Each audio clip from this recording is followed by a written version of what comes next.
aquí en la Ciudad de México ya está prohibido fumar en espacios públicos y cerrados. Yo me imagino que para muchos de ustedes esto ha creado muchas molestias, muchos problemas, pero los expertos nos recordaron aquí en Seguridad Total por qué es tan peligroso fumar.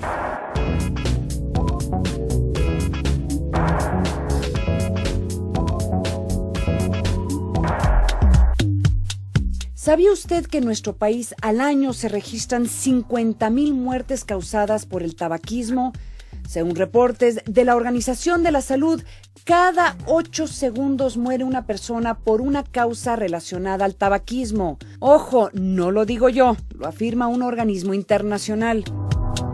El tabaquismo, cuando hablamos de tabaquismo estamos hablando de una enfermedad multisistémica. Esto es, afecta a todos los órganos del cuerpo.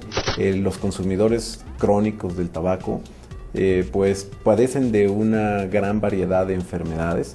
La mitad de los fumadores muere prematuramente como consecuencia de su consumo de tabaco. Esto es, de cada 10 fumadores que conocemos, 5 van a morir en un promedio entre 15 y 20 años antes de lo que morirán sus compañeros de generación que no fumaron. El tabaco, para darnos una idea en el contexto mexicano, le cuesta al Estado mexicano 30,000 millones de pesos aproximadamente. 30,000 millones de pesos contrastados contra 15 o 20,000 millones de pesos que obtiene la hacienda pública por concepto de impuestos al tabaco, pues queda claro que nosotros como contribuyentes estamos subsidiando.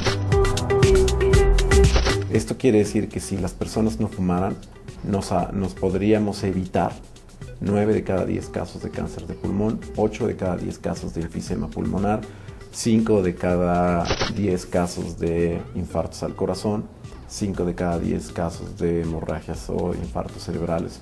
Esto nos ubica también en términos de lo que la Organización Mundial de la Salud señala como que el tabaco es la primera causa de muerte prevenible a nivel mundial.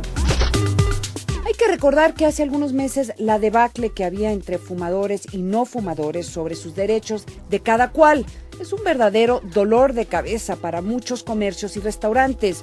Sin embargo, ¿qué nos dice la ley?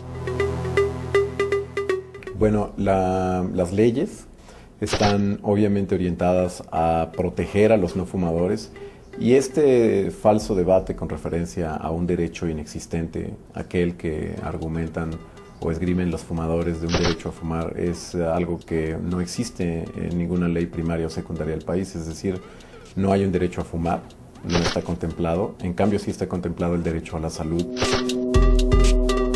Es alarmante que hoy día, cuando hablamos sobre el problema de tabaquismo, cada vez más las estadísticas nos indican que los niños son víctimas de esta adicción.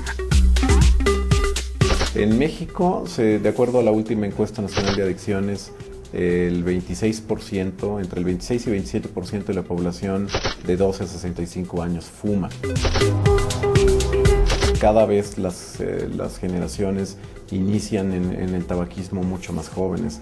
En las primeras encuestas nacionales de adicciones, específicamente la de 1988, nos ponía como un promedio de inicio alrededor de los 20 años.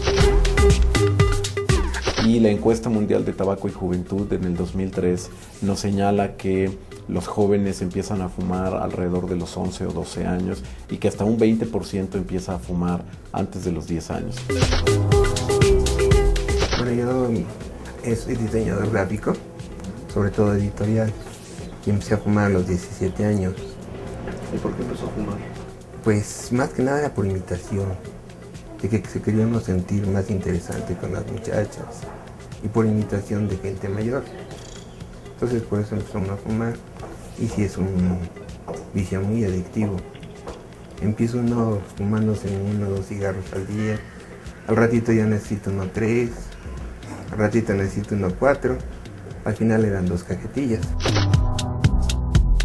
Y aunque sea difícil para muchos fumadores dejar el cigarrillo, aquí les recordamos que hay muy buenas razones para dejar el tabaco. El tabaquismo se relaciona fuertemente con enfermedad pulmonar directa, que forma lo que llamamos EPOC, que es enfermedad pulmonar obstructiva crónica, pero también se relaciona fuertemente con desarrollo de cáncer, ya sea pulmonar, primariamente, o cáncer a otros niveles como cáncer de laringe, cáncer de vejiga, cáncer de riñón. Así que también se relaciona con enfermedad cardíaca. Actualmente cada 65 personas que fallecen en México son por enfermedades causadas o relacionadas con el tabaco, y estas enfermedades pues cada vez van en aumento. ¿Por qué lo dejé? Pues porque me empezó a fallar el pulmón, caminaba yo 2 cuadras, me faltaba el aire. Decía yo, no, es que como trabajo sedentariamente, pues no tengo ya condición física. Pues no, hasta que me tuve que hospitalizar, porque de plano no podía respirar. Me fue declarada en EPOC, que es enfermedad pulmonar obstructiva crónica, y resulta que de mi capacidad pulmonar he perdido aproximadamente el 60%. Entonces para mí es muy difícil ahorita caminar muy rápido, no puedo. Ya tengo que caminar más lento, subir escaleras ya es muy difícil. O sea, digo yo, caray, 10 minutos de placer con un cigarro, pero al final cuentan mucho. Muchos fumadores dirán, de algo me tengo que morir, o es mi vida y yo sé lo que hago de ella. Pues efectivamente tienen razón, pero si tienen pareja o tienen hijos, hay muy buenas razones para dejar esta adicción. Considere el daño que les está infligiendo al ser ellos fumadores pasivos. Recuerde este dato: 1 de cada 3 muertes por tabaquismo ocurre en personas que nunca fumaron.